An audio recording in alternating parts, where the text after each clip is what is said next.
माननीय अध्यक्ष जी, मैं स्पष्ट करना चाहता हूं, संसद ये देश का चर्चा का सबसे बड़ा पंचायत है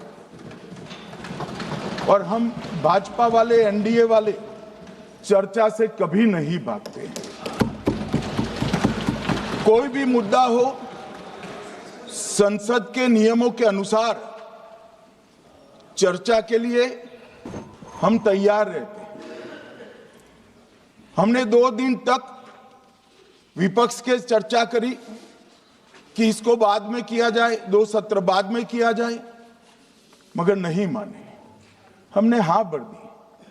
मेरा दायित्व है मान्यवर कि हमने क्यों ना बोली थी। ना बोलने के 2 कारण थे। एक कारण था कि चर्चा गहन पुनः निरीक्षण के नाम पर वो मांगते थे, एसआईआर के नाम पर मांगते थे। मान्यवर, मेरा बहुत स्पष्ट मत है कि एसआईआर पर इस सदन पे चर्चा नहीं हो सकती, क्योंकि गहन पुनः निरीक्षण की जिम्मेदारी भारत के चुनाव आयोग की है। भारत का चुनाव आयोग और चुनाव आयुक्त ये सरकार के तहत काम नहीं करते। अगर जब चर्चा होती है और कुछ सवाल खड़े किए जाएंगे तो इसका जवाब कौन देगा? मान्यवर, जब उन्होंने कहा कि हम चुनाव सुधार पर चर्चा करने के लिए तैयार है, हम तुरंत मान गए और आज चुनाव सुधार पर ही चर्चा हुई। मान्यवर, लगभग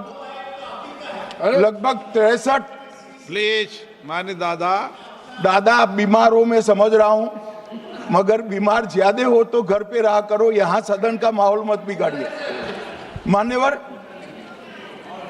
63 सदस्यों ने प्लीज ऐसे माहौल ठीक रहना चाहिए। व्यक्तिगत बात है मेरी और दादा के बीच में, माहौल ठीक रहना चाहिए। मान्यवर, 63 सदस्यों ने पक्ष और विपक्ष से इस चर्चा में हिस्सा लिया है और जो चर्चा का समय हुआ था तय, उससे ज्यादा आपने समय लिया है।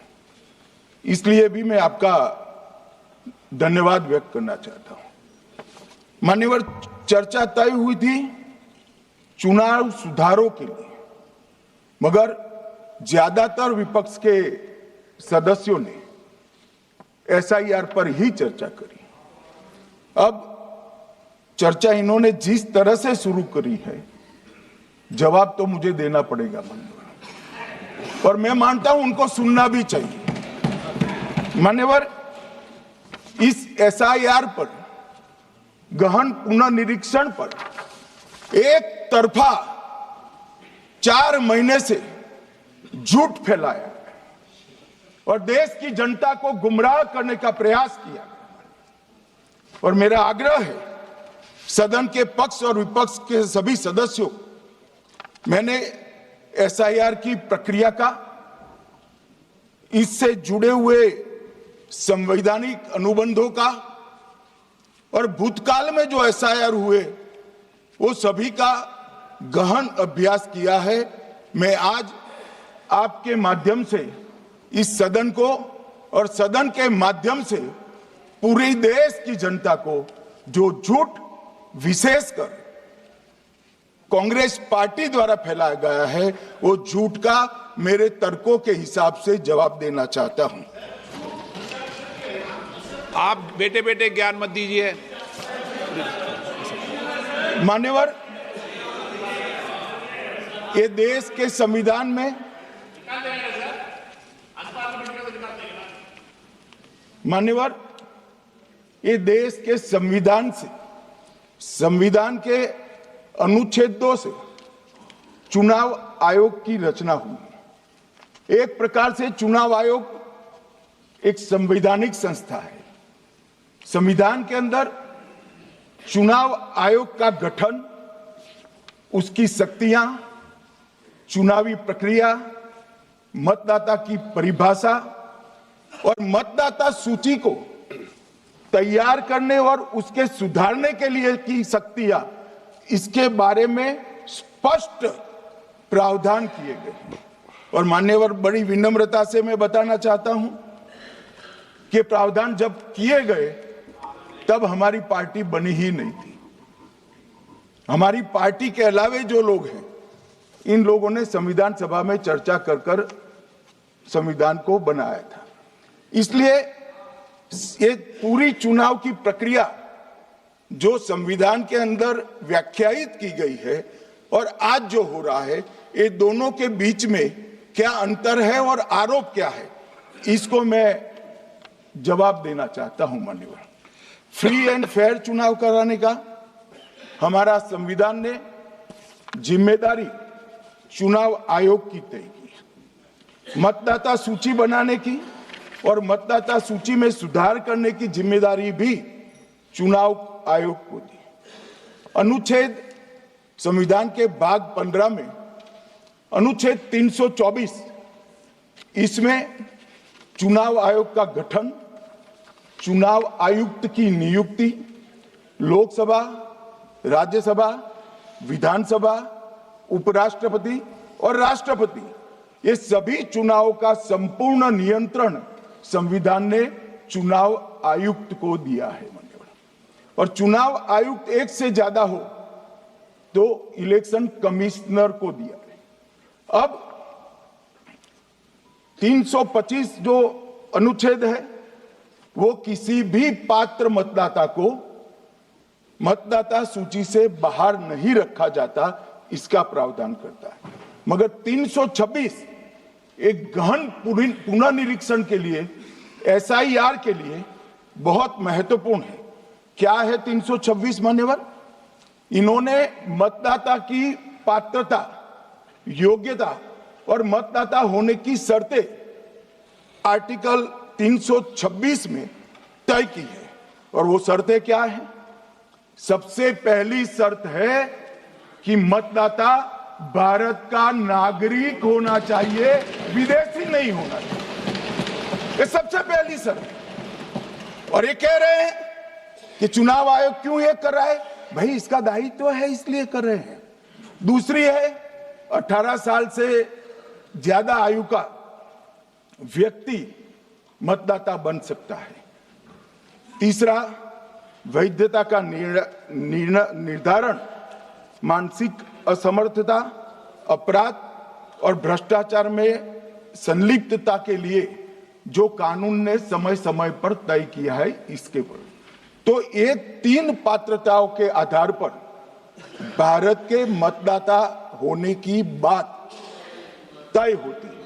और ये 3 चीजें किसने देखनी है मान्यवर? चुनाव आयुक्त को देखनी है। चीफ इलेक्शन इलेक्शन कमीशन मतलब चीफ इलेक्शन कमिश्नर और कमिश्नर्स ने देखनी है।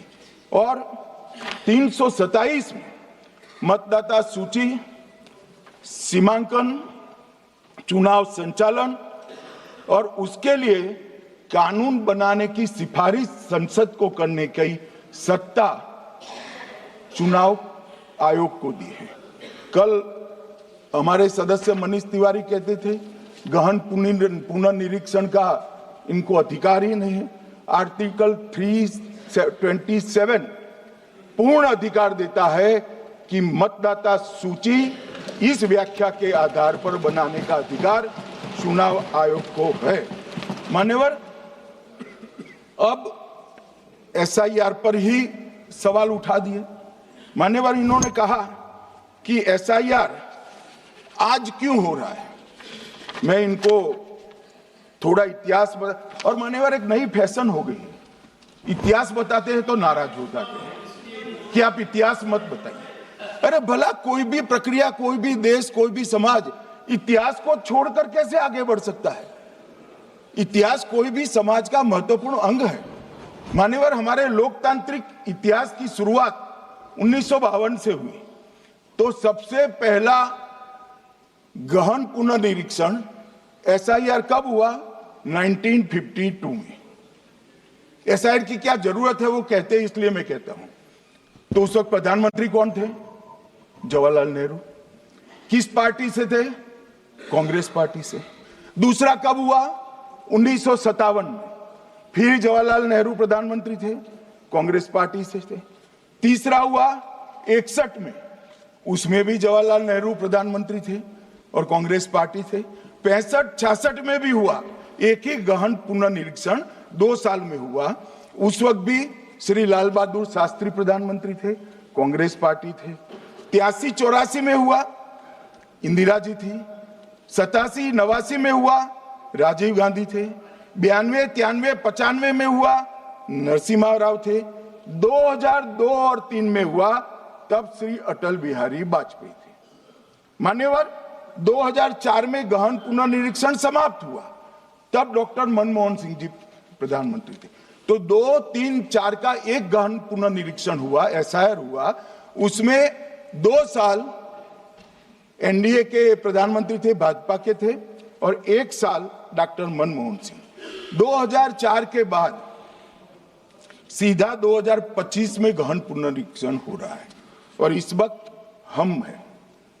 एक पूरा गहन पुनर्निरीक्षण एसआईआर की प्रक्रिया का आज तक 2004 तक किसी भी दल ने विरोध नहीं किया है मान्यवर, क्योंकि ये चुनाव को पवित्र रखने की प्रक्रिया है। चुनाव के उद्देश्यों को, लोकतंत्र को स्वस्थ रखने की प्रक्रिया है।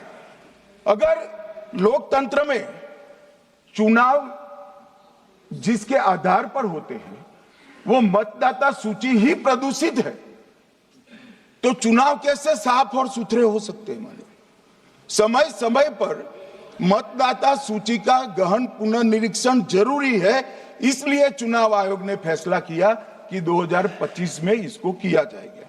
मान्यवर, एक बीच में एक घटना मैं जरूर कहना चाहूंगा। 2010 में एक चुनाव आयुक्त महोदय ने निर्णय किया कि रिटर्निंग ऑफिसर को मतदाता सूची में से नाम काटने का अधिकार नहीं है, और उसके बाद से किसी की मृत्यु हुई तो भी नाम नहीं कटते थे, कोई एक क्षेत्र से दूसरे क्षेत्र में गया तो भी नाम नहीं कटते थे। एक व्यक्ति का ट्रांसफर हो गया तो कोयम्बटूर से वो शिमले चला गया, भारत सरकार का कर्मचारी है, तो उसका नाम कोयम्बटूर में भी रहता था, शिमला में रहता था, क्योंकि 2010 में, मैं बताता हूं किसने, मैं बख्शूंगा नहीं, आप चिंता मत करो, क्योंकि 2010 में एक व्यवस्था हुई कि किसी का नाम नहीं काट सकते, और उस वक्त भी कांग्रेस पार्टी की सरकार थी। तो एक गहन पुनर्निरीक्षण क्या है? मानो एक गहन पुनर्निरीक्षण है कि जिनकी मृत्यु हो गई उनके नाम कट जाए, जो 18 साल से बड़े हो गए उनके नाम जोड़ जाए, जो किसी भी प्रकार से 2 जगह मतदाता है उनके नाम कट जाए, और जो विदेशी नागरिक है उनको चुन चुन कर डिलीट किया जाए। ये गहन पुनर्निरीक्षण। और मैं आज इस मंच से, आपके माध्यम से इस सदन को और देश की जनता को कहना चाहता हूं, क्या कोई भी देश का लोकतंत्र सुरक्षित रह सकता है जब देश का प्रधानमंत्री और राज्य का मुख्यमंत्री कौन हो वो घुसपैठिए तय करेंगे? मान्यवर, नहीं रह सकते। एक मतदाता का एक से ज्यादा जगह पर वोट होना चाहिए। मान्यवर, एक से ज्यादा जगह पर वोट होना चाहिए। जो लोगों का मृत्यु हो चुका है, मान्यवर, जिन लोगों का मृत्यु हो चुका है उनका वोट मतदाता सूची में होना चाहिए। मान्यवर, ये एसआईआर और कुछ नहीं है, मतदाता सूची का शुद्धिकरण है। मैं मानता हूं इससे कुछ दलों के राजनीतिक स्वार्थ आहत होते हैं। मुझे उन दलों के प्रति एक प्रकार से अनुकंपा भी है, क्योंकि देश के मतदाता तो वोट देते नहीं हैं, ये थोड़े विदेशी दे देते थे, वो भी चले जाएंगे। मगर मान्यवर, क्या हमने भारत के नाते निर्णय करना पड़ेगा कि इस देश की संसद को चुनने के लिए, राज्य की विधानसभा को चुनने के लिए विदेशी को वोट देने का अधिकार देना है या नहीं देना है? और मेरा मत है, मेरा विनम्र मत है मान्यवर, कि ये नहीं देना चाहिए।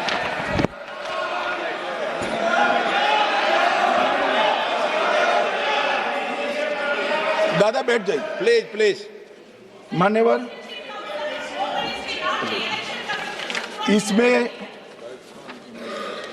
इसमें कानूनी स्थिति का प्रश्न नहीं है।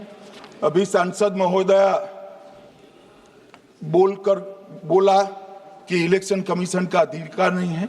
लाल बाबू हुसैन 1995 में एक वाद हुआ मान्यवर, भारत की सर्वोच्च अदालत तक वो वाद पहुंचा। लाल बाबू हुसैन बनाम मतदाता रजिस्ट्रेशन ऑफिसर 1995 में इसका जजमेंट आया और उसमें अदालत ने स्पष्ट कहा, देश की सर्वोच्च अदालत ने कहा, मैं नहीं कह रहा, जहां मतदाता का नाम दर्ज किया जाना है वहां रिटर्निंग ऑफिसर ये सुनिश्चित कर सकता है कि आवेदक भारत का नागरिक है या नहीं है। ये लोग जो कहते हैं इलेक्शन कमीशन कैसे तय करेगा, ये इनकी ड्यूटी है और ये हमारा निर्णय नहीं है, भारत की सर्वोच्च अदालत का निर्णय है और हम सब भारत की सर्वोच्च अदालत के निर्णय से बंधे हुए हैं। किसी को भी अगर वेरीफाई करना है तो लाल बाबू हुसैन बनाम मतदाता रजिस्ट्रेशन ऑफिसर 1995 का जजमेंट निकालकर मान्यवर दे दे। मान्यवर, विपक्ष के नेता राहुल गांधी जी ने 5 नवंबर 2025 को एक प्रेस कॉन्फ्रेंस में परमाणु बम फोड़ा। अब वो परमाणु बम के अंदर उन्होंने कहा कि हरियाणा में एक ही घर में 501 वोट पड़ गए। चुनाव आयोग ने इतनी स्पष्टता करी कि हाउस नंबर 265 कोई छोटा मकान नहीं है और 1 एकड़ का पुश्तैनी प्लॉट में अनेक परिवार बस रहे हैं, मगर वहां हर परिवार के घर का नंबर नहीं दिया गया है, इसलिए सब जगह हाउस नंबर 501 दिया गया और एक परिवार की तो 3 पीढ़ियां साथ में रह सकती है। और पुराने नंबर से ही जब हरियाणा में कांग्रेस की सरकार चुनी गई तब से ये नंबर इसी तरह से चल रहा है। ये ना कोई फर्जी घर है ना फर्जी वोटर है। मान्यवर, वोट चोरी का नैरेटिव बनाने के लिए मान्यवर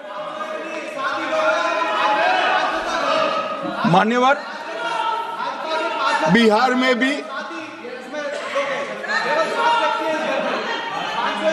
मेरा भाषण पूरा हो जाने दो।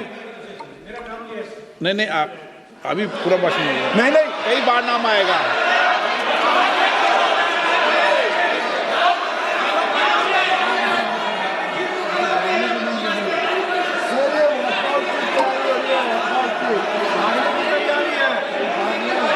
माननीय सदस्य,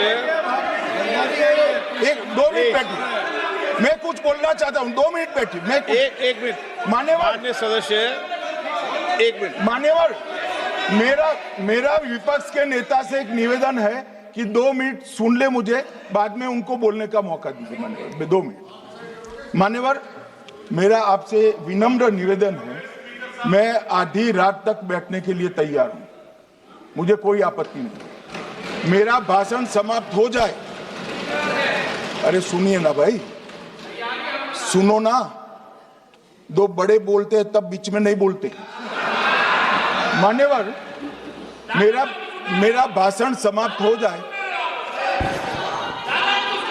प्लीज नहीं। मान्यवर, मेरा भाषण समाप्त हो जाए बाद में, इसमें जितने भी मुद्दे विपक्ष के नेता खड़े करेंगे, मेरी मर्यादा में इसका जरूर जवाब दूंगा, मुझे कोई आपत्ति नहीं। मेरा विनंती इसलिए है मान्यवर,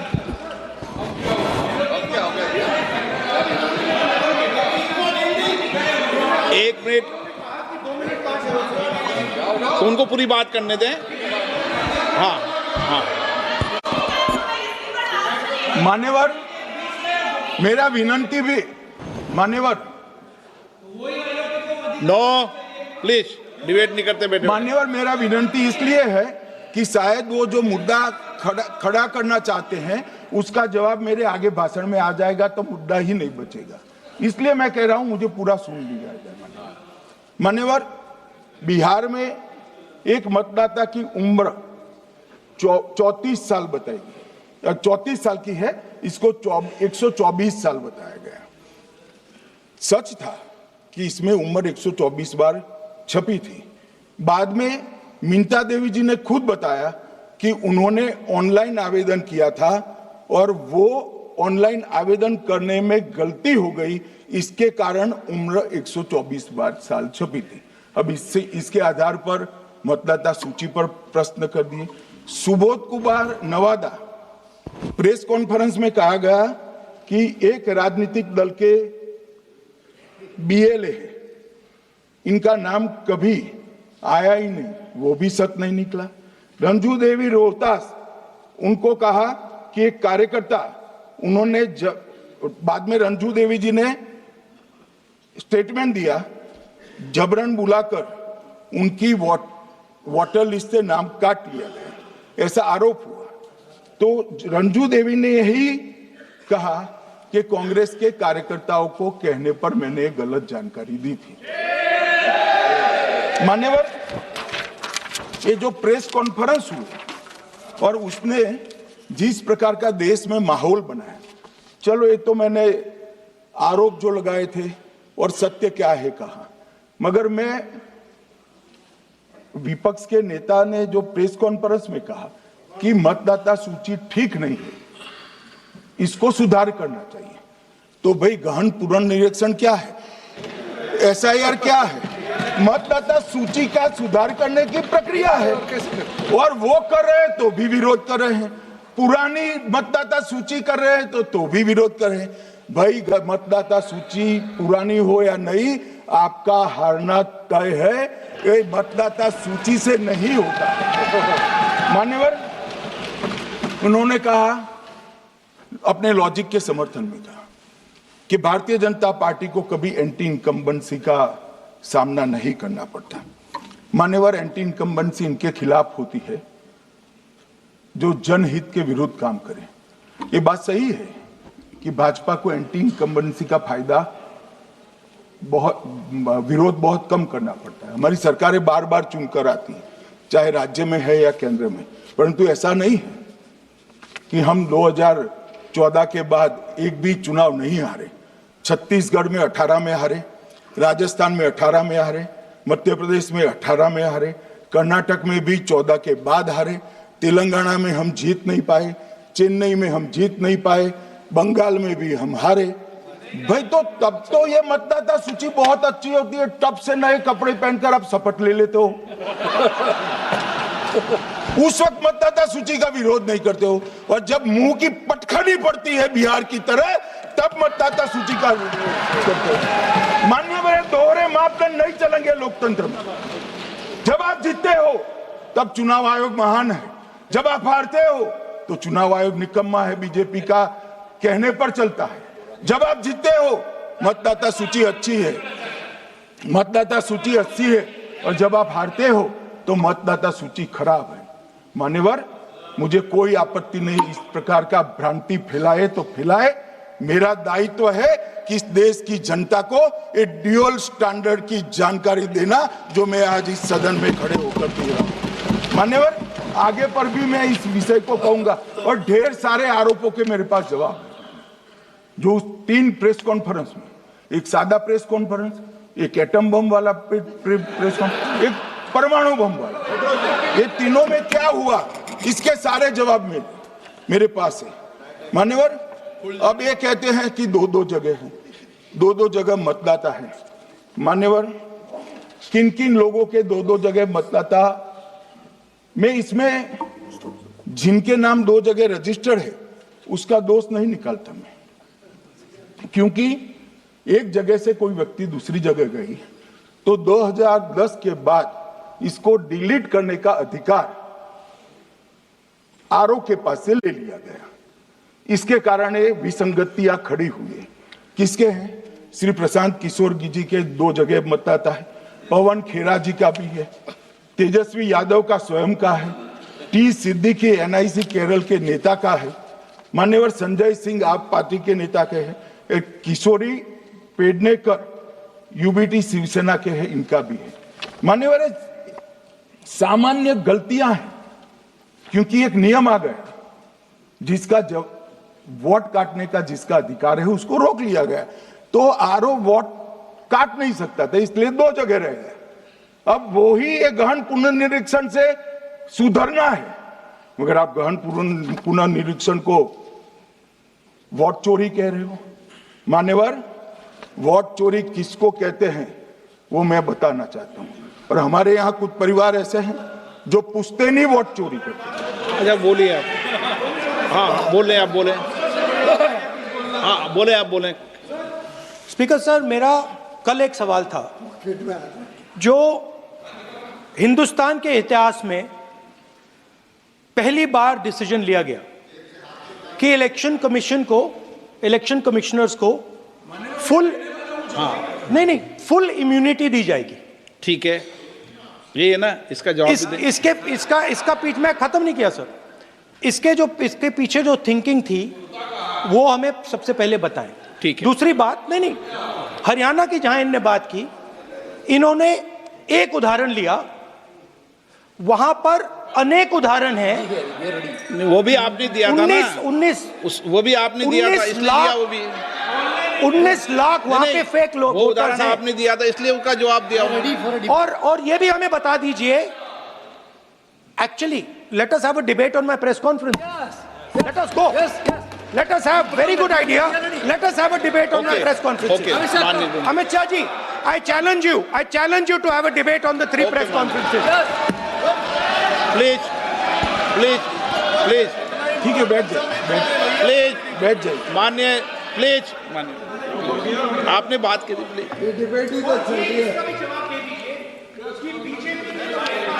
उत्तर प्रदेश में और हरियाणा में दोनों चुनाव में वोट कैसे दे रहे हैं, प्लीज ये भी जवाब दे दीजिए।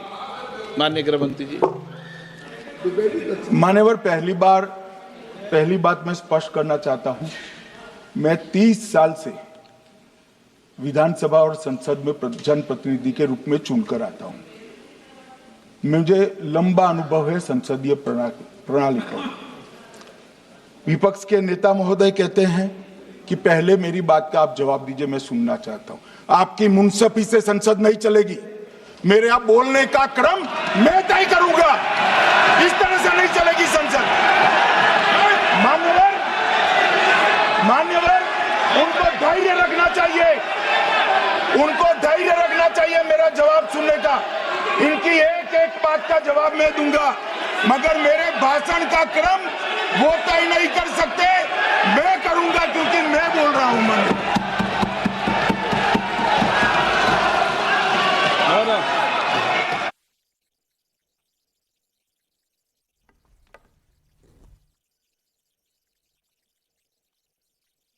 एक मिनट गृहमंत्री जी, एक मिनट गृहमंत्री, क्या गलत बोला उन्होंने यही बोला, आपने जो बात उठाई है मुझे कब बोलना है मैं तय करूंगा, यही बोला ना, उसमें क्यों उत्तेजित हो रहे हो आप?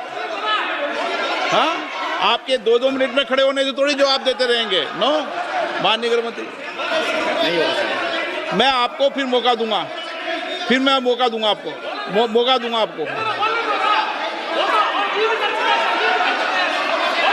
हाँ बोलिए, बोलिए सर।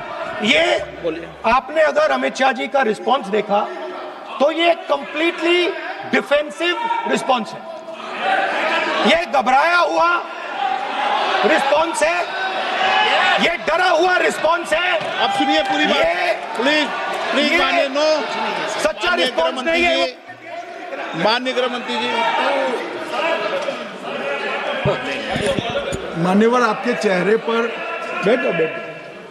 मान्यवर, आपके चेहरे पर चिंता की लकीरें मैं देख रहा हूं कि मैं क्या बोलूंगा। मैं उनके उकसावे में नहीं आऊंगा, मैं मेरे विषय पर बोलूंगा। मान्यवर, मैंने इतना ही कहा कि मेरे भाषण का क्रम मैं तय करूंगा। मेरे भाषण का पहले क्या बोलना, बाद में क्या बोलना, मैं तय करूंगा। और मैं मानता हूं कि हर एक वक्ता का ये अधिकार है उनका भी है, मेरा भी है। कल वो बोल रहे तो हम ऐसा थोड़ी ना बोले आप झूठ क्यों बोल रहे हो, हम नहीं बोले, नहीं बोल सकते साहब, वो माननीय विपक्ष के नेता है, वो बोल सकते अपना भाषण मान्यवर। और मैंने तो ये भी कहा मेरा पूरा भाषण छूट कर कुछ बच जाता है तो आप पूछिएगा, मैं जवाब दूंगा, मगर अब धैर्य भी चाहिए और सुनना भी चाहिए, दोनों चीजें करनी पड़ती है। मान्यवर, वोट चोरी का कोहराम बचा है। मैं वोट चोरी किसको कहते हैं वो बताना चाहता हूं। वोट चोरी के 3 आयाम हैं। एक तो मतदाता नहीं है, मतलब योग्यता नहीं है, और आप वोटर बन जाते हो तो वोट चोरी माना जाएगा। दूसरा, आप गलत प्रकार से चुनाव जीतते हो तो वोट चोरी माना जाएगा। और तीसरा, जनादेश को डिफाई करते हो, मतलब वोट के विपरीत आप कोई पद प्राप्त कर लेते हो तो भी एक प्रकार से वोट चोरी होता है। अरे सुनो ना, क्यों जल्दबाजी करते हो मानिकम, क्यों? अब मैं 3 वोट चोरी की घटनाएं बताना चाहता हूं। सबसे पहली घटना हुई आजादी के बाद देश का प्रधानमंत्री तय करना था।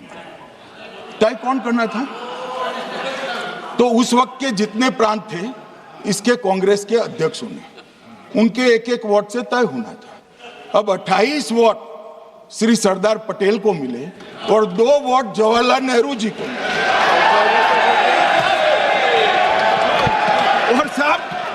और साहब प्रधानमंत्री जवाहरलाल जी बने।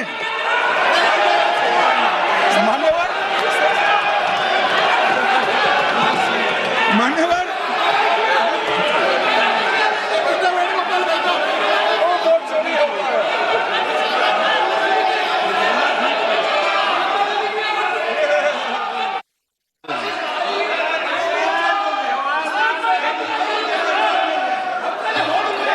प्लीज माननीय गृह मंत्री जी, माननीय गृह मंत्री जी, प्लीज।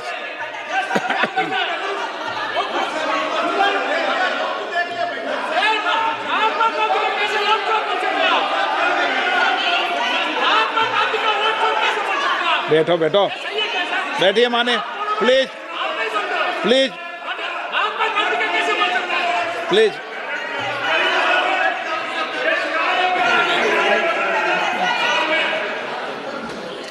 मान्यवर, दूसरी, प्लीज बैठिए बैठिए माननीय सदस्य, प्लीज, हर बार नहीं उठते, बैठिए। मान्यवर, दूसरे प्रकार की वोट चोरी और नैतिक तरीके से चुनाव जीतना, ऐसी वोट चोरी भी भूतकाल में एक बार हुई थी। श्रीमती इंदिरा गांधी रायबरेली से चुनी गई। इलाहाबाद हाईकोर्ट में श्री राजनारायण पहुंचे कि चुनाव नियमों के अनुसार नहीं हुआ। इलाहाबाद हाईकोर्ट ने ये तय कर दिया कि श्रीमती गांधी ने उचित तरीके से चुनाव नहीं जीता है, हम इसको रद्द कर देते। मान्यवर, ये भी वोट चोरी थी, बहुत बड़ी वोट चोरी थी। और उसके बाद में क्या हुआ? उसके बाद में वो वोट चोरी को ढकने के लिए संसद में कानून लाया गया कि प्रधानमंत्री के खिलाफ कोई केस ही नहीं हो सकता। मैं विपक्ष के नेता को कहना चाहता हूं, इम्यूनिटी की बात आप चुनाव आयोग की पूछ रहे हैं, इसका तो मैं जवाब दूंगा, इम्यूनिटी का। मगर ये इम्यूनिटी जो श्रीमती गांधी ने दी थी, इसके लिए आपका क्या कहना है? और उन्होंने तो स्वयं के लिए ले ली। उनका आरोप है। प्लीज, ऐसे नहीं चलता मान्यवर, आप जब बोले, जब 5-5 मिनट में उठेंगे क्या? ये मान्यवर, उनका आरोप है। आप भी बोले नौ गलत, 1-1 मिनट में सदस्य नहीं उठेगा ना। मान्यवर, उनका आरोप है कि सरकार ने बनाया तो लोकतंत्र ने बनाया, तो जो समय का केस था वो बताया है, आगे का तो मोदी जी को भी सब लोगों ने प्रधानमंत्री बनाया है भाई, आपकी कृपा से नहीं बने हैं।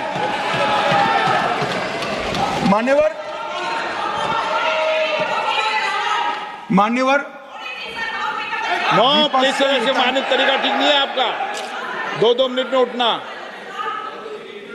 मान्यवर विपक्ष के नेता ने कहा कि आपने चुनाव आयुक्तों को इम्यूनिटी दी।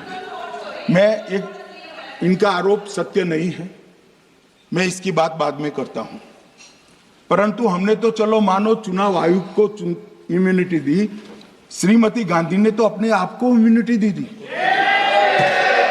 और फिर जब ये संवैधानिक सुधार के वायरस चैलेंज हुए तो वो केस जीतने के लिए 2, 3 और 4 नंबर के सर्वोच्च न्यायालय के जज को बाईपास कर चौथे नंबर के जज को चीफ जस्टिस बनाया और वहां केस भी जीत लिया। और मान्यवर ये तो इतिहास है, कौन झुठला सकता है? इनको कोई पढ़ाता नहीं है इतिहास, ये तो इतिहास है, सर्वोच्च अदालत और संसद के रिकॉर्ड में रखा हुआ इतिहास है। इसके खिलाफ लल्लन सिंह जैसे कितने लोग पूरा जीवन लड़े बिहार में, इमरजेंसी के खिलाफ जेल में गए, लाखों लोग गए। और तीसरी वोट चोरी कहना चाहता हूं, तीसरी वोट चोरी का प्रकार मैंने बताया था कि योग्यता नहीं है और मतदाता बन जाना। अभी अभी एक वाद पहुंचा है, वाद मतलब डिस्प्यूट पहुंचा है दिल्ली की सिविल अदालत में। उसमें डिस्प्यूट ये है कि सोनिया गांधी जी इस देश की नागरिक बनने से पहले मतदाता बने।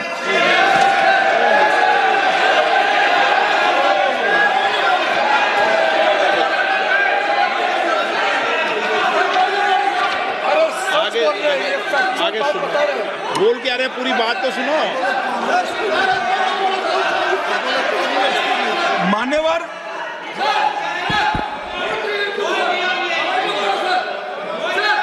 मान्यवर मैंने इतना ही कहा है कि अदालत में केस चल रहा है जो फैक्चुअल है। अब जवाब तो उनको अदालत में देना है, सोनिया जी ने यहां क्यों दे रहे हैं? अदालत में जवाब देना है।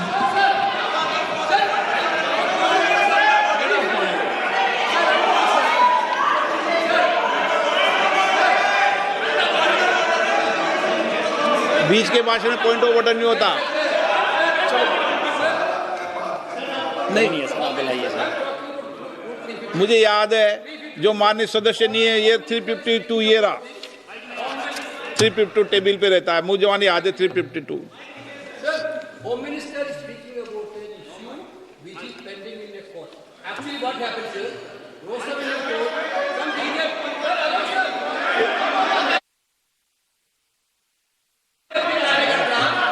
filed a case on Madam Sonia Gandhi's voting on that 80. Sir, that Rosaville court dismissed that case without, there is no substance in that case. After that, the same person given an appeal. Gandhi not even voted in that election. I am challenging Home Minister. Okay. Sonia Gandhi not even voted that election. Can you prove it? Can you prove it? Sir, misleading statement a Home Minister doing. Sir, you are. What is this, sir? एक minute please दादा, एक minute please. No, बैठिए। No मान्य please देखिए मान्य सदस्य, 2 दिन से मैं चर्चा को सुन रहा हूं और 2 दिन से चर्चा को सुन रहा हूं और 352 आपने भी पढ़ा है, मैंने भी पढ़ा है, ठीक है ना। कई बार इधर से भी उधर से भी इस विषय को कई बार बोला गया है। जब डिबेट चलती है उसके संदर्भ में कई विषयों को बोला जाता है, ठीक है ना।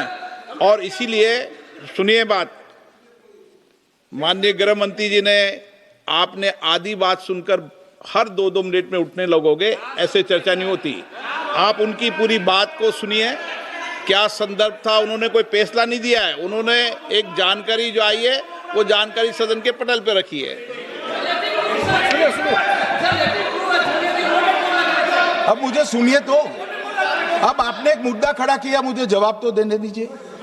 मान्यवर मैंने कुछ ऐसा नहीं कहा, मैंने सिर्फ इतना कहा है कि एक वाद दायर हुआ है दिल्ली की अदालत में, मैंने कोई कंक्लूजन नहीं कहा। मैंने कहा कंक्लूजन कहा, मैंने कोई कंक्लूजन नहीं कहा। कंक्लूजन तो जब उनका नोटिस का जवाब वो दे देगी तब अदालत देगी, तब फिर से बताऊंगा मैं। मगर अभी तो मैंने सिर्फ इतना कहा है कि वहां एक केस रजिस्टर्ड हुआ है जिसमें श्रीमती गांधी को नोटिस इश्यू किया है। इसमें इतने लाल पीले होने की जरूरत क्या है? मान्यवर, हम सबका साझा दायित्व है। हम भी विपक्ष में बैठे, हम चुनाव जितने जीते हैं इससे ज्यादा हारे हैं। हम लोगों का तो एक प्रकार से पौना जिंदगी ही विपक्ष में ही चला गया, चाहे राज्य हो या केंद्र हो।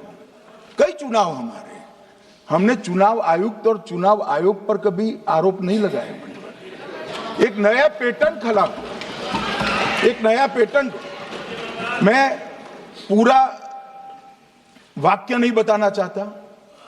श्रीमती ममता बनर्जी ने चुनाव आयोग पर आरोप लगाए, स्टालिन जी ने लगाए, बीडी सतीशन जी ने लगाए, श्री राहुल गांधी ने लगाए, मल्लिकार्जुन खड़गे जी ने लगाए, तेजस्वी यादव जी ने लगाए, अखिलेश यादव जी ने लगाए, वी शिवन कुट्टी ने लगाए, हेमंत सोरेन जी ने लगाए, भगवंत मान जी ने लगाए।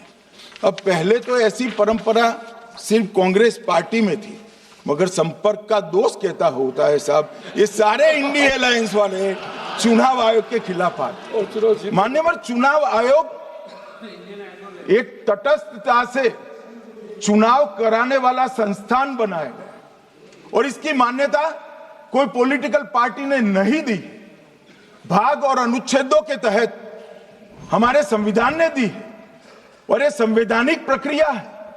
इस संवैधानिक प्रक्रिया पर सवाल खड़े कर कर, अनर्गल आरोप कर कर आप पूरे चुनाव आयोग की एक प्रकार से पूरे दुनिया में इसकी छवि को धूमिल करने का काम कर रहे हैं। आपको लगता है कि आप सरकार की छवि धूमिल करें? ना जी, आप पूरी दुनिया में भारत के लोकतंत्र की छवि को धूमिल करें। मान्यवर, सरकार का तो इतना ही सवाल है, मान्यवर सरकार का तो इतना ही सवाल है कि भारत के मतदाता क्या सोचेंगे। मगर मतदाता का सोचने का सवाल नहीं है। मतदाता को तो मालूम है कि हमने तो वोट दिया है इसलिए चुनकर आए हैं, तो उसके मन में कोई डाउट नहीं है। ये वोट चोरी करते रहे, घुसपैठिया बचाओ यात्रा निकाली और बिहार में 2/3 बहुमत से हम जीत गए। मान्यवर, ये जो नई परंपरा शुरू हुई कि देश के अंदर चुनाव न जीते तो चुनाव आयोग को बदनाम करो, चुनाव प्रक्रिया को बदनाम करो, मतदाता सूची को बदनाम करो, ये हमारे लोकतंत्र का भला नहीं करेगी। यही आयुक्त के तहत, यही सरकार के होते हुए आप कई चुनाव जीते, हम कुछ नहीं बोले, हम पार्टी में बैठकर इसकी मीमांसा की। मगर ये लोग चुनाव आयोग पर प्लीज नो, आप बैठिए, आप ठीक है बैठिए।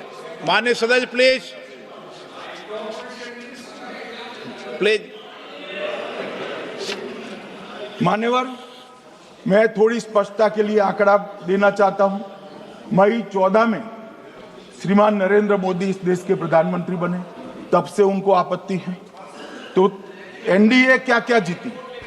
3 लोकसभा चुनाव हम जीते, 41 राज्यों के विधानसभा चुनाव जीते, तो हम 44 विधानसभा टोटल चुनाव जीते हैं 2024 से 25 तक।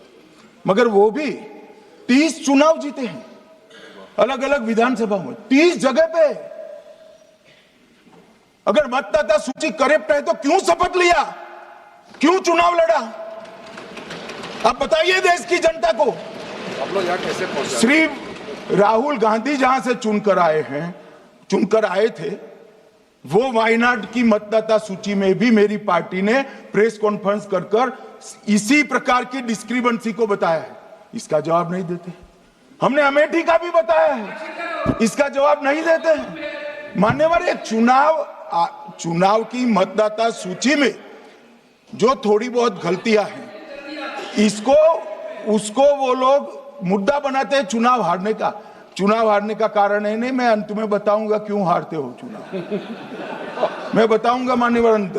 परंतु फिर भी चलो मान ले कि मतदाता सूची ठीक नहीं है, तो गहन पुनर्निरीक्षण का मतलब ही ये है कि मतदाता सूची को सुधारने की प्रक्रिया। अब इसमें आपके बीएलए सहयोग नहीं करते हैं, आप उसका बहिष्कार का ऐलान करते हो, आपकी राज्य सरकारें जहां है वो मदद कम करती हैं, तो कैसे मतदाता सूची का शुद्धिकरण होगा? जो आपकी डिमांड है वो ही चुनाव आयोग कर रहा है। आपकी डिमांड है कि मतदाता सूची ठीक हो, वो चुनाव आयोग कर रहा है, मगर हुआ क्या है मान्यवर मालूम है? इनको अब अगर प्रेस में कोई पत्रकार उनको पसंद ना आए ऐसा सवाल पूछते हैं तो तुम बीजेपी के एजेंट हो ऐसा कहते हैं। मान्यवर सवाल जो भी हो उसको लेना चाहिए। मान्यवर पत्रकार कभी बीजेपी का एजेंट नहीं होता है, मगर आप अगर ऐसा मानते हो कि लोकतंत्र में आपको पसंद आए ऐसे ही सवाल पत्रकार पूछे तो ये नहीं हो सकता। इमरजेंसी नहीं है भाई, इमरजेंसी नहीं है। मान्यवर एक प्रेस में कोई सवाल पूछता है तो कहते हैं बीजेपी के एजेंट हो, केस हारते हैं तो जज पर आरोप कर देते हैं, चुनाव हारते हैं तो ईवीएम पर आरोप करते हैं, ईवीएम की दलील अब गले नहीं उतरती तो वोट चोरी का मुद्दा लेकर आए, वोट चोरी का मुद्दा लेकर पूरा बिहार में यात्रा निकाली, फिर भी हार गए। अब हारने का कारण आपका नेतृत्व है, ये हारने का कारण ईवीएम और मतदाता सूची नहीं। और अगर ये मानते हैं मान्यवर,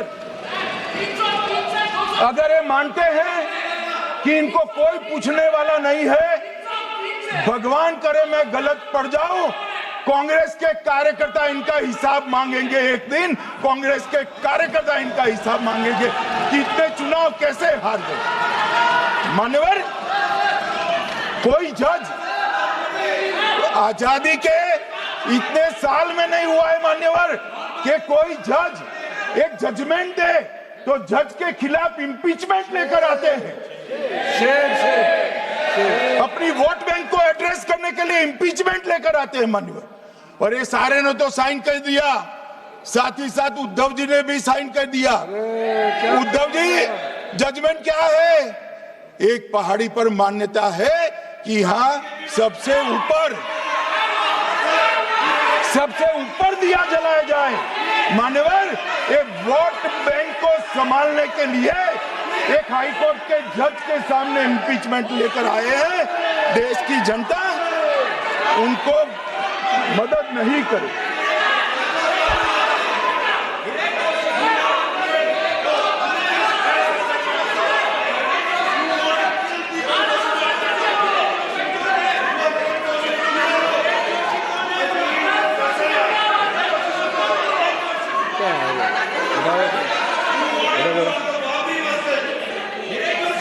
प्लीज नो, माननीय गृह मंत्री जी। गौरव जी बैठ जाइए, नया मुद्दा शुरू हो रहा है। प्लीज अरे भैया प्लीज मेरी बात सुनो ना। माननीय गृह मंत्री जी, माननीय गृह मंत्री जी, माननीय गृह मंत्री जी, नया मुद्दा शुरू हो रहा है, फिर से खड़ा होगा होना। आप बैठ जाइए प्लीज। नो नो,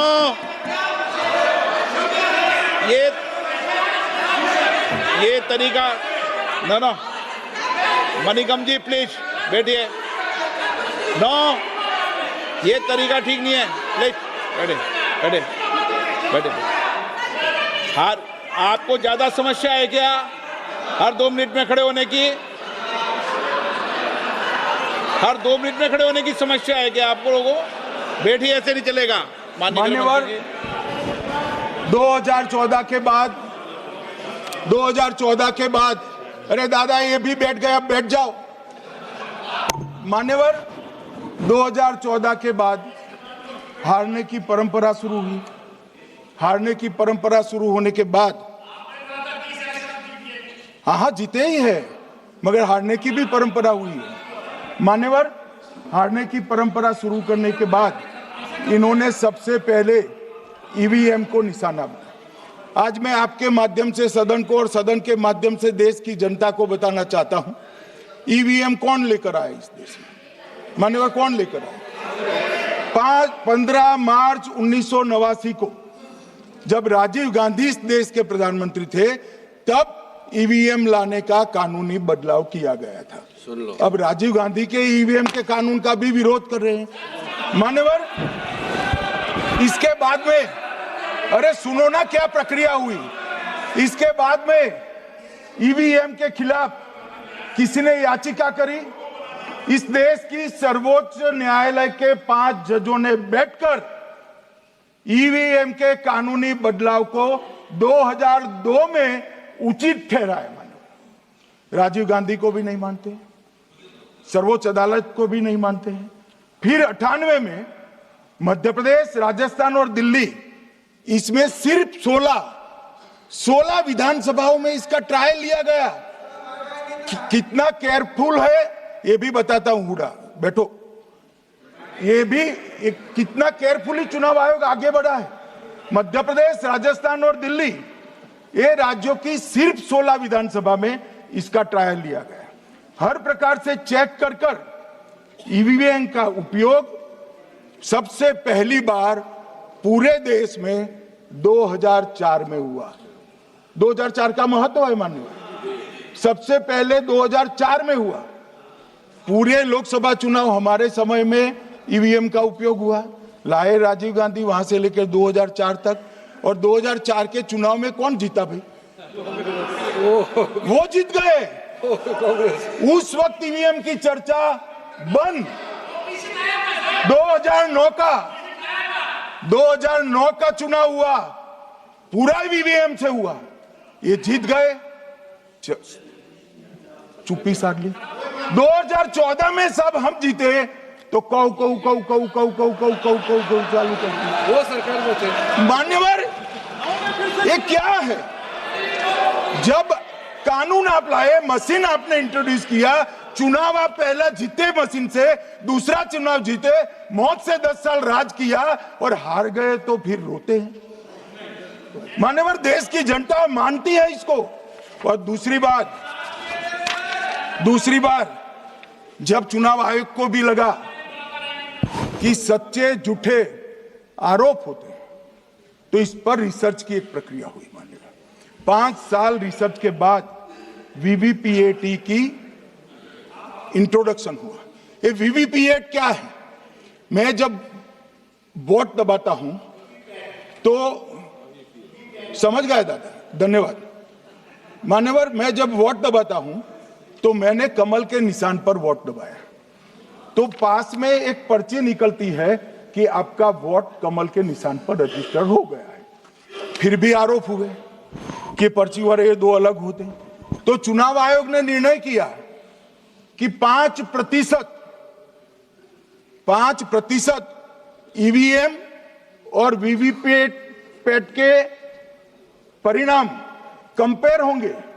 तो मशीन खुला, इसमें 396 वोट मिले, तो वीवीपैट में कितने वोट मिले, तो 396 है या नहीं है, ये 5% मशीनों में मिलता है। मान्यवर, मैं आंकड़े लेकर आया हूं चुनाव आयोग को पूछकर आज कि कितने वीवीपैट और मशीन का मिलान नहीं हुआ। आज तक 16,000 मशीन और वीवीपैट का मिलान हुआ है, एक भी वोट का बदलाव नहीं। और ये जब मतगणना होती है तब उनके पोलिंग एजेंट बैठते हैं मान्यवर, परिणाम पर वो साइन करते हैं, दोनों प्रकार के, मशीन के और वीवीपीएटी के परिणाम पर भी साइन करते हैं मान्यवर। और ये इस पर आरोप लगा रहे हैं मान्यवर। अब ये कह रहे हैं कि उस वक्त वाईफाई नहीं थी। सबसे पहली बात, 2004 में वाईफाई आ चुकी थी, मगर फिर भी चलो मान लो, आरोप लगाते गए। ईसीआई ने 2009 में एक छेड़छाड़ के आरोप पर भाग लेने के लिए 10 राज्यों में 100 ईवीएम लगाई गई। सब लोगों ने प्रयास किया, 2009 में कोई छेड़छाड़ नहीं कर पाए। फिर भी आरोप लगाए तो 2017 में इलेक्शन कमीशन ने जून 2017 में 3 दिन तक ईवीएम इलेक्शन कमीशन की ऑफिस में रखे कि कोई भी पार्टी आकर, कोई भी टेक्नोक्रेट आकर, कोई भी साइंटिस्ट आकर ईवीएम को हैक कर कर बता दे। ये तो गए ही नहीं, ये नहीं गए। मान्यवर, ये सिर्फ प्रेस में आरोप करते, ना अदालत में जाते हैं, ना चुनाव आयोग के पर जाते। मान्यवर, मगर एक्सपर्ट भी नहीं गए। आप कोई एक्सपर्ट भेज देते भैया, एक्सपर्ट भी नहीं भेजा। और मान्यवर, 2017 में फिर चुनाव आयोग इस निर्णय पर पहुंचा कि आने वाले सब चुनाव ईवीएम से होते हैं।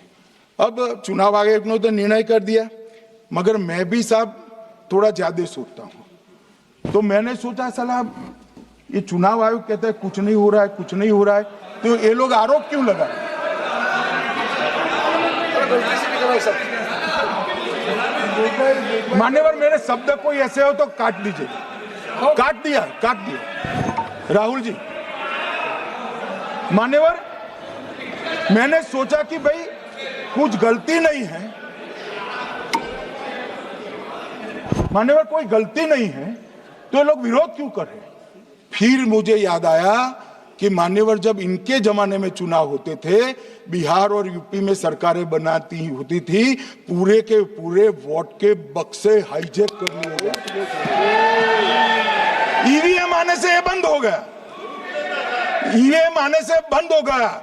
और मान्यवर, चुनाव की चोरी बंद हुई है, इसलिए पेट में दर्द हो रहा है।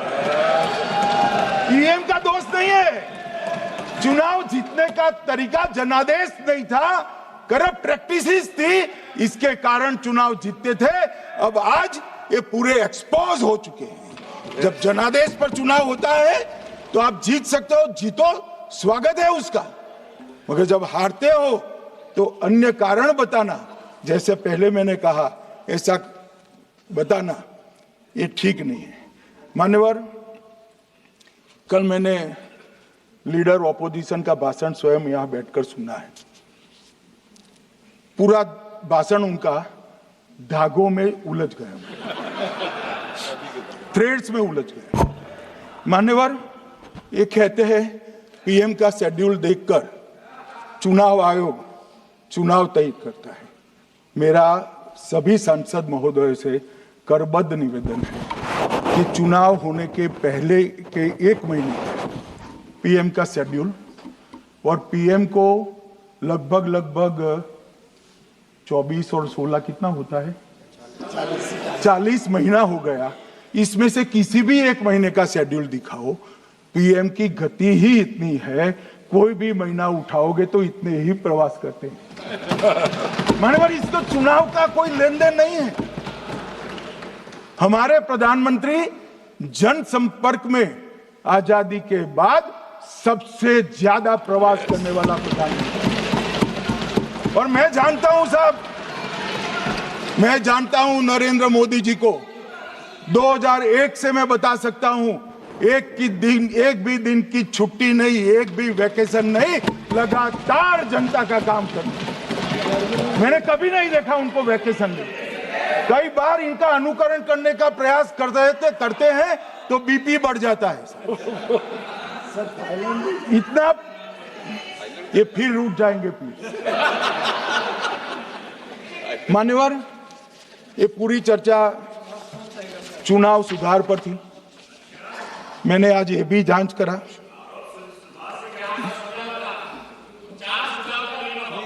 सुनो ना, जरा धैर्य रखो भाई। मान्यवर, मैंने आज सुबह चुनाव आयोग के वहां जांच कराई। जांच मतलब कोई गोपनीय चीज नहीं पूछी है, आप इसका इशू मत बने। मैंने ये पूछा कि चुनाव सुधार के लिए मई 2014 के बाद कौन सी पार्टी से कितने आवेदन आपको मिले, क्योंकि चुनाव सुधार जो करना है इसकी प्रक्रिया क्या है।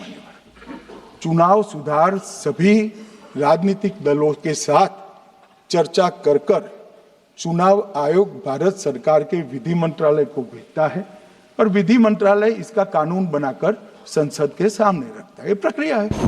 तो मैंने सोचा कि इतना बड़ा हो हल्ला हुआ तो ढेर सारे चुनाव सुधार कांग्रेस पार्टी ने दिए होंगे, तो मैं जरा उसका पूछा कर दूं, लगे हाथ तो इसकी भी बात कर लूं।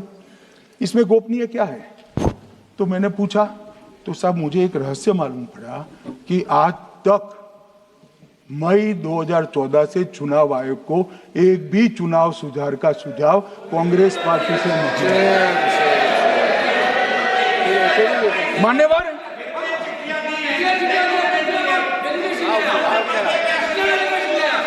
बैठे बैठे मैं बताता हूं मान्यवर, मैं जवाब पूछोगे क्या?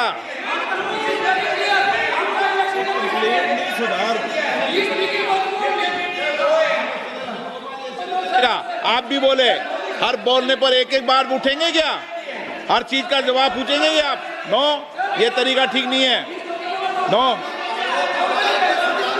ये तरीका ठीक नहीं है। नो, नो माननीय सदस्य, प्लीज बैठिए, बैठिए, बैठिए, बैठिए, बैठिए, बैठिए, बैठिए, बैठिए, अच्छी परंपरा रखें। ओके,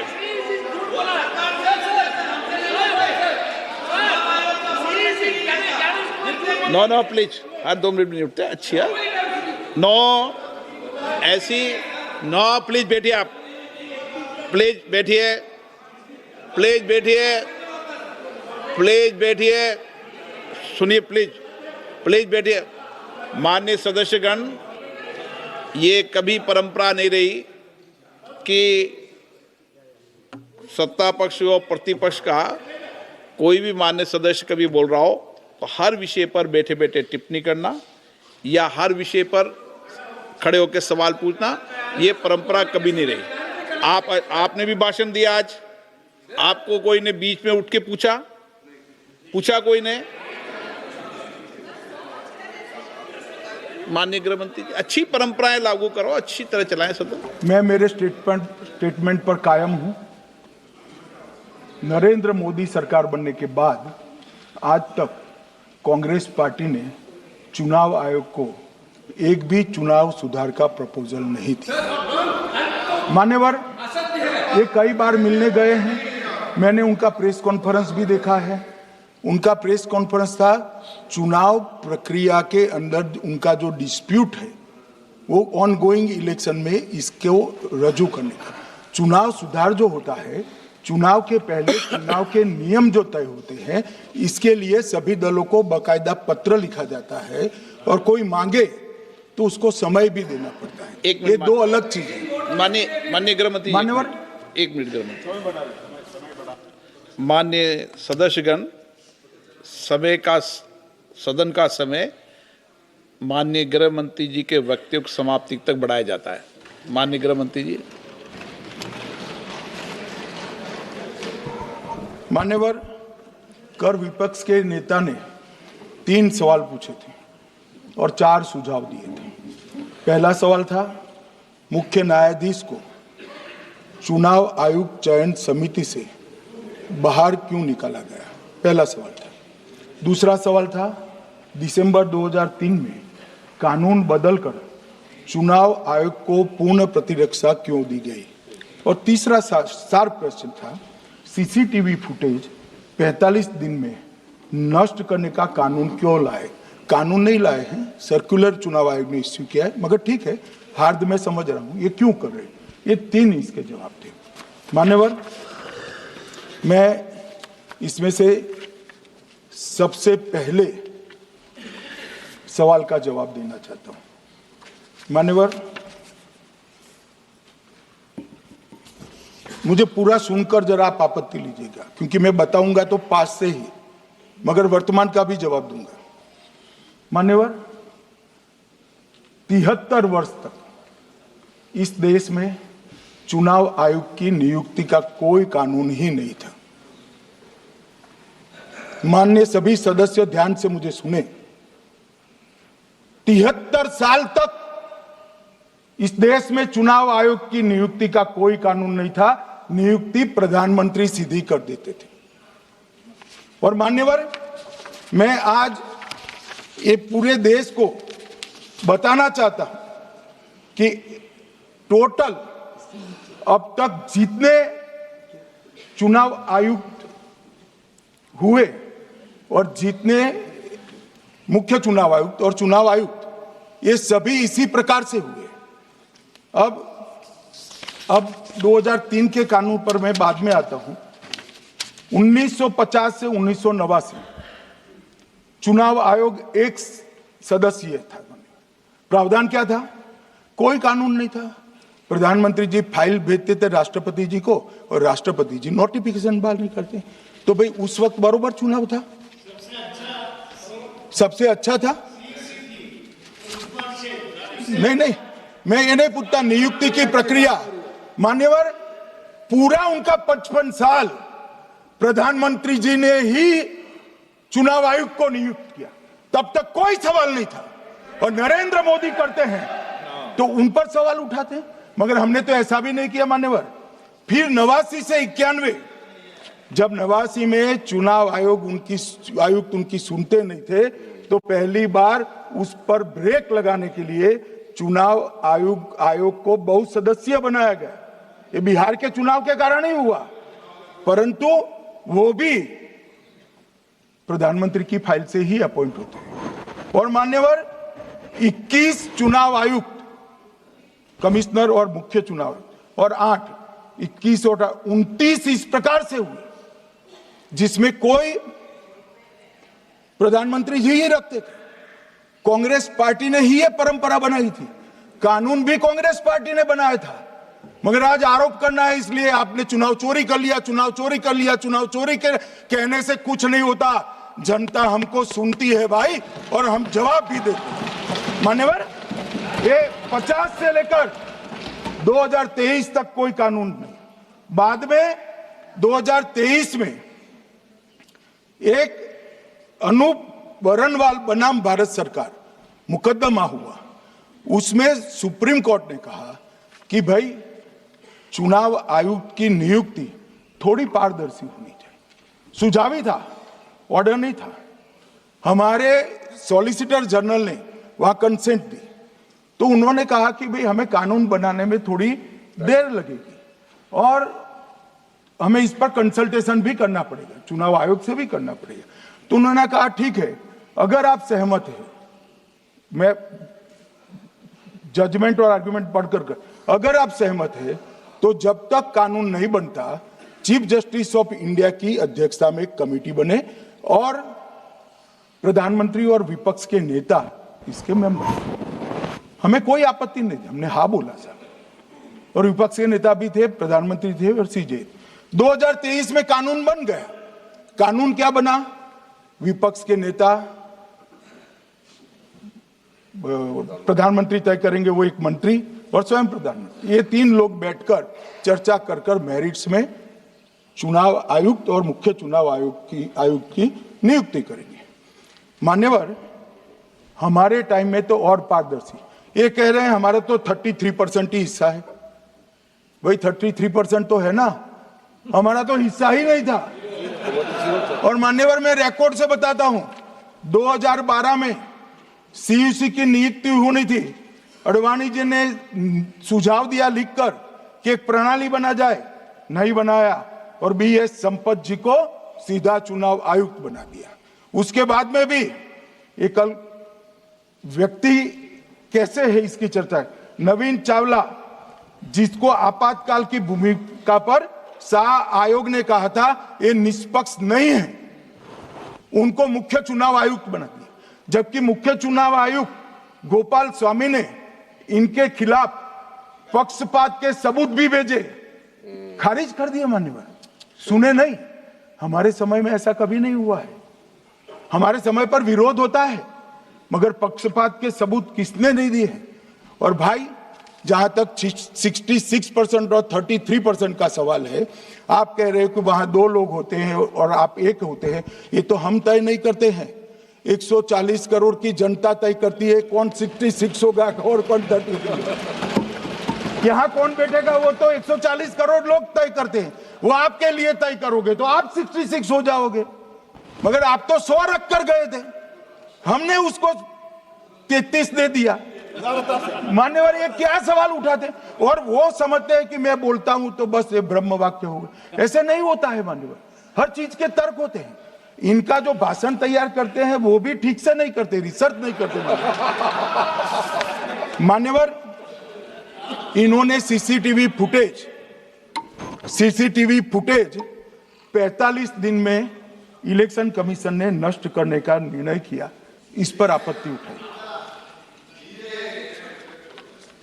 मान्यवर, जन प्रतिनिधित्व अधिनियम 1951 की धारा 81 में एक प्रावधान है। प्रावधान क्या है? उम्मीदवार चुने जाने के बाद 45 दिन में चुनाव याचिका दायर कर सकते हैं। 45 दिन के बाद इसको कोई चुनौती नहीं दे सकता। ये नियम 1991 में बना, तब उस वक्त सीसीटीवी फुटेज नहीं था।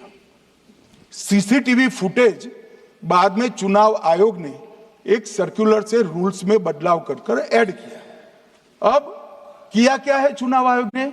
सीसीटीवी फुटेज का जो रिकॉर्ड है उसको जन प्रतिनिधित्व अधिनियम की 1951 की धारा 81 के साथ संरक्षित किया है, मतलब अलाइन किया है कि 45 दिन के बाद कोई डिस्प्यूट की प्रोविजन ही नहीं है एक्ट में, तो 45 दिन के बाद ये सीसीटीवी फुटेज क्यों रखना चाहिए? अब इतनी सादी समझ नहीं है सब।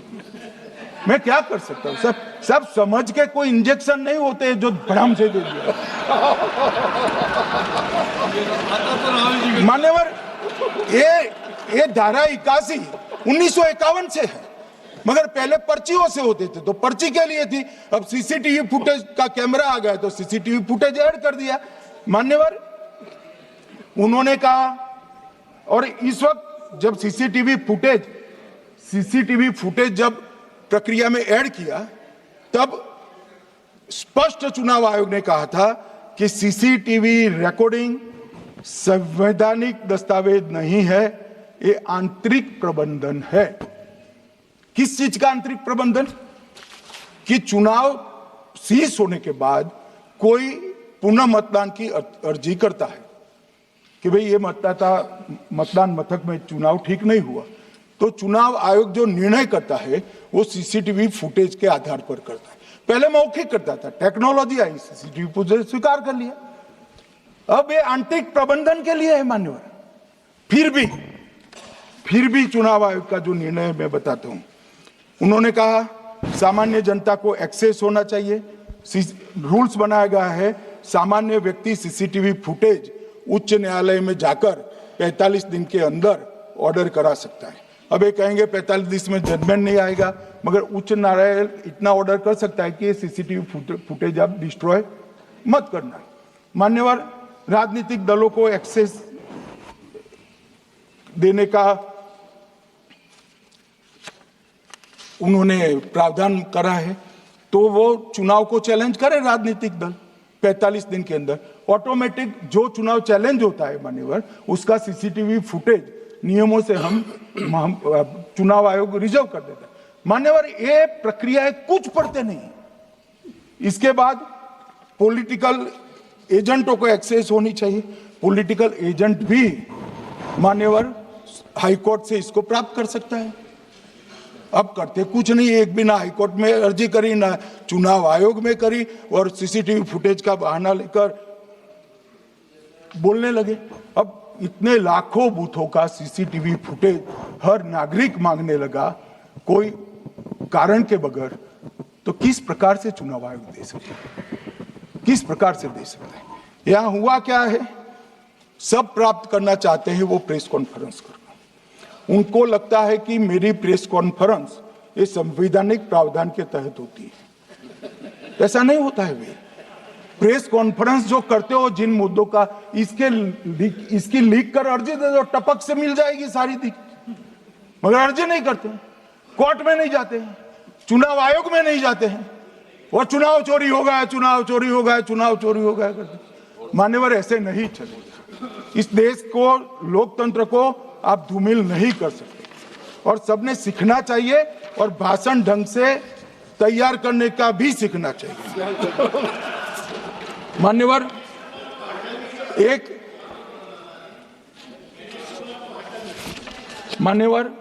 एक उन्होंने कहा सीईसी को 2003 में कानून बनाकर इम्यूनिटी दी। मान्यवर, representation of the people act 1950 में ही ईसीआई के अधिकारियों को जो इम्यूनिटी प्राप्त है उससे जरा भी बढ़ोतरी नहीं करी। हमने सिर्फ रिप्रेजेंटेशन ऑफ 1951 के एक्ट को पुनरावृत्ति की है। मान्यवर, आरपीए एक्ट की धारा 32 और आरपीए एक्ट 51 के सुधार की धारा 146C कहती है कि चुनाव आयोग के कोई भी अधिकारी जिसमें इलेक्शन कमिश्नर आ जाते हैं, इस पर कोई मुकदमा चुनाव प्रक्रिया के लिए नहीं चल सकता। ये प्रावधान है मान्यवर, और वो प्रावधान को 23 के कानून में इसको भी हमने संरेखित किया है। मान्यवर, इतने सारे वकीलों को राज्यसभा दे रखी है, भगवान जाने क्या करते हैं सर, अपने नेता को ब्रीफ भी नहीं करते। मान्यवर, ये वाक्य आप निकाल सकते हैं, ये वाक्य निकाल सकते हैं। मान्यवर,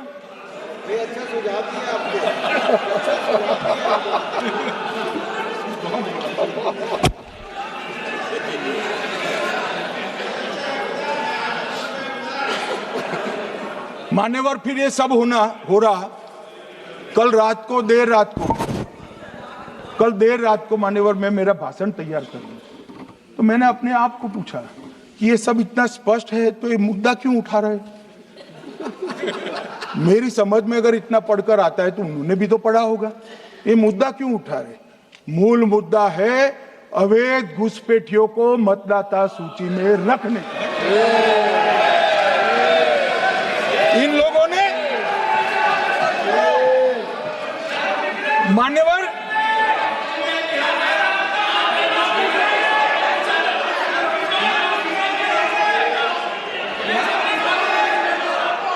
माननीय सदस्य, आपका भाषण भी सबने शांति से पूर्ण सुना है। आप भी सुनने की सामर्थ्य रखो। नहीं, आप सुनने की सामर्थ्य रखो। नो, प्लीज बैठिए, सुनो, पूरा भाषण सुनो। आप जब बोलते हैं तो इधर भी सुनते हैं, आप भी इधर भी बोलते हैं, इधर सुने। गृह मंत्री इलेक्शन रिफॉर्म के लिए बात बोलता सर।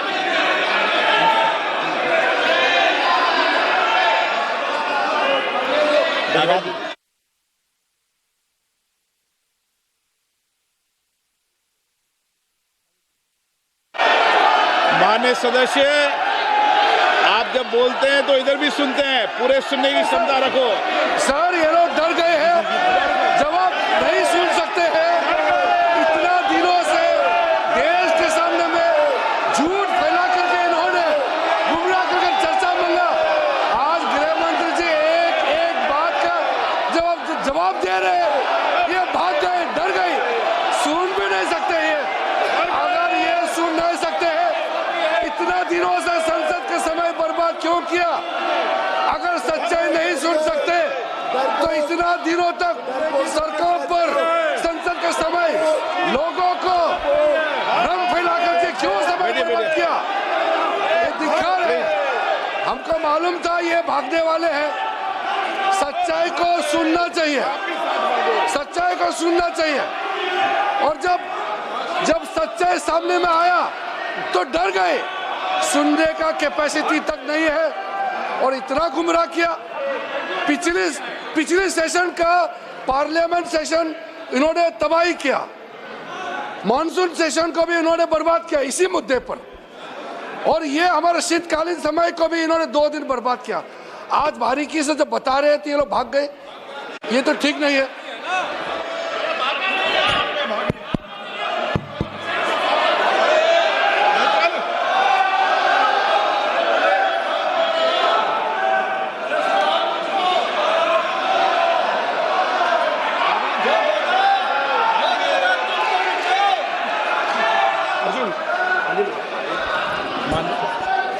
मान्यवर, ये 200 बार भी बहसकार करेंगे, एक भी अवैध घुसपैठियों को इस देश में हम वोट नहीं देंगे। ये हमारे एनडीए का पॉलिसी है मान्यवर। डिटेक्ट मतलब ढूंढो, डिलीट करो, मतदाता सूची में नाम काटो और उनको डिपोर्ट करो। हम संवैधानिक प्रक्रिया कर कर डिटेक्ट, डिलीट और डिपोर्ट ये पूरा करेंगे। ये क्यों सदन छोड़कर भाग गए? मैं इनके सामने तो कोई बात भी नहीं कर रहा था, ना कांग्रेस पार्टी के सामने बात कर रहा था। मैं तो बात कर रहा था घुसपैठियों को देश के बाहर निकालने की। अब ये तो देखिए साहब,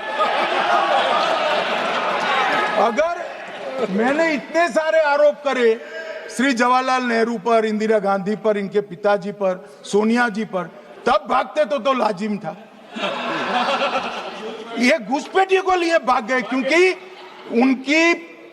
उनकी हमारी पॉलिसी है डिटेक्ट, डिलीट और डिपोर्ट।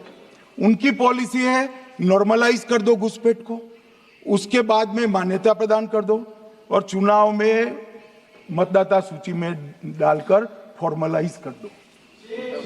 मगर साहब ये लंबे समय तक नहीं चलना। मैं मेरे मन से मानता हूं, मेरे पार्टी के सिद्धांत तो है ही, मगर मैं मानता हूं कि जनसांख्यिकी में इतना बड़ा परिवर्तन देश के लिए बहुत बड़ा खतरा है। यह देश एक बार जनसांख्यिकी के आधार पर बढ़ चुका है और हम नहीं चाहते कि आने वाली पीढ़ी ये देश के भी बंटवारे दिखे। इसलिए ये बहुत जरूरी है कि इस देश से घुसपैठ को रोकना पड़ेगा। मान्यवर, ये कहते हैं कि घुसपैठ हो रही है, भारत सरकार की जिम्मेदारी नहीं है। मान्यवर, मैं आज बताना चाहता हूं, घुसपैठ हो रही है भारत बांग्लादेश की सीमा से। वहां पर कुल 2216 किलोमीटर बॉर्डर है, इसमें से 1653 किलोमीटर बॉर्डर बन चुकी है और 563 कहां बाकी रही है मान्यवर मालूम है? केवल और केवल एक राज्य बंगाल।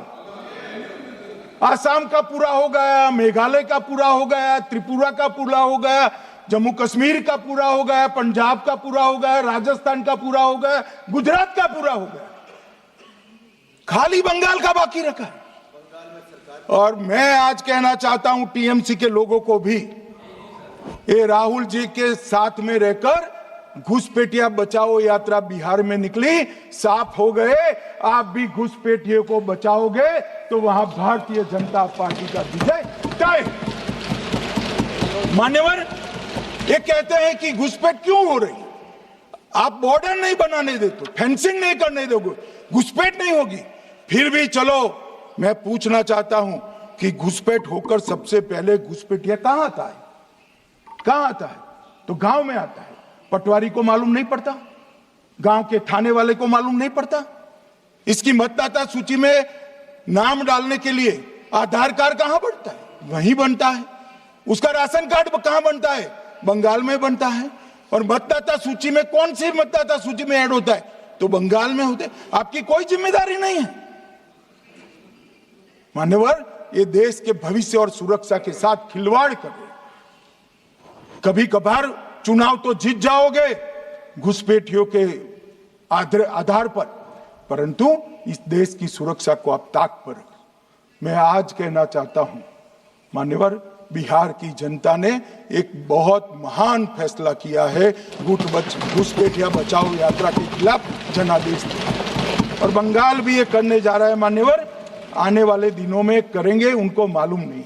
मान्यवर, मैं एक कल राहुल गांधी जी ने एक विषय कहा था कि सारी संवैधानिक संस्थाएं आपने करप्ट कर दी। मैंने पूरा बताया कि चुनाव आयोग की नियुक्ति के पहले क्या नियम थे। उन्होंने ये कहा कि महत्वपूर्ण पद पर आरएसएस की विचारधारा के लोग रख लिए जाते हैं। तो इसमें क्या आपत्ति है भाई? क्या इस देश में कोई कानून बना है कि आरएसएस की विचारधारा वाले हैं उनको कोई महत्वपूर्ण? अरे इस देश का प्रधानमंत्री आरएसएस की विचारधारा वाला है। इस देश का का गृह मंत्री आरएसएस की विचारधारा वाला है और जनादेश से बनकर आए, आपकी कृपा से बनकर नहीं आए हैं मान्यवर। मगर उन्होंने क्या किया था वो मैं फिर बताना चाहता हूं। 1969 में इस देश का राष्ट्रपति का चुनाव हुआ। 1969 में इंदिरा जी अपनी पार्टी के अंदर ही संघर्ष करती थी। पार्लियामेंट्री बोर्ड ने राष्ट्रपति के चुनाव के प्रतिनिधि के रूप में कांग्रेस पार्टी का अधिकृत उम्मीदवार बनाया श्री संजीव रेड्डी को, और इंदिरा जी ने प्रधानमंत्री रहते हुए अपने पार्टी के मैंडेट को ही डिफाई कर कहा कि राष्ट्रपति का चुनाव में वोटिंग अंतर आत्मा की आवाज से करनी चाहिए, और उन्होंने श्री वीवी गिरी को प्रत्याशी बनाया मान्यवर। और फिर हुआ क्या, अल्पमत में थी वो। संजीव रेड्डी जी के वोट ज्यादा थे। जीतने के लिए उन्होंने कम्युनिस्टों से समाधान किया और इस देश की सारे संस्थान पर, शिक्षा संस्थान पर, महत्वपूर्ण संवैधानिक पद पर कम्युनिस्टों को बिठाने का काम इंदिरा गांधी जी ने, और वहीं से इस देश के विमर्श को बदलने का काम किया है, वहीं से किया है। वामपंथी विचारधारा इस देश के प्रकृति को, इस देश के स्वभाव को, इस देश की जनता को स्वीकार्य नहीं है, और इसीलिए वामपंथी लुप्त हो गए मान्यवर। उन्होंने इस देश के युवा धन को वामपंथी विचारधारा पर डाइवर्ट करने का काम किया है, जो 2014 से फिर से नरेंद्र मोदी जी ने इसको एक अच्छी तरीके से, लोकतांत्रिक तरीके से परिष्कृत करने का काम कर रहे हैं मान्यवर। और ये कह रहे हैं कि आरएसएस के विचारधारा वालों को रखते हैं। कोई ऐसा कानून नहीं है मान्यवर कि आरएसएस की विचारधारा वाला व्यक्ति कोई, आरएसएस की विचारधारा क्या है? देश के लिए मरना ही आरएसएस की विचारधारा है। देश को समृद्धि के परम शिखर पर ले जाना ही आरएसएस की विचारधारा है। देश की संस्कृति का झंडा बुलंद करना ही आरएसएस की विचारधारा। ये क्या समझाते हैं? हम ऐसे मान लेंगे? हम नहीं डरते साहब किसी से, हम नहीं डरते। मैं मेरी ही बात करता हूं। मैं तो 10 साल का था और नारे लगाता था, आसाम की गलियां सुनी है, इंदिरा गांधी खूनी है। हम तो वहां से लड़ते लड़ते आए हैं, हम नहीं डरते मान्यवर। और मान्यवर, इन्होंने कहा कि वोट चोरी से जीतते हैं, वोट चोरी से नहीं जीते हैं। आपने सर्जिकल स्ट्राइक का विरोध किया, इसलिए हम जीते। आपने एयर स्ट्राइक का विरोध किया, इसलिए जीते हैं। आपने 370 हटाने का विरोध किया, इसलिए जीते हैं। आपने राम मंदिर बनाने का विरोध किया, इसलिए जीते हैं। आपने घुसपैठियों को हटाने का विरोध किया, इसलिए जीते हैं। आपने सीएए का विरोध किया, इसलिए हम जीते हैं।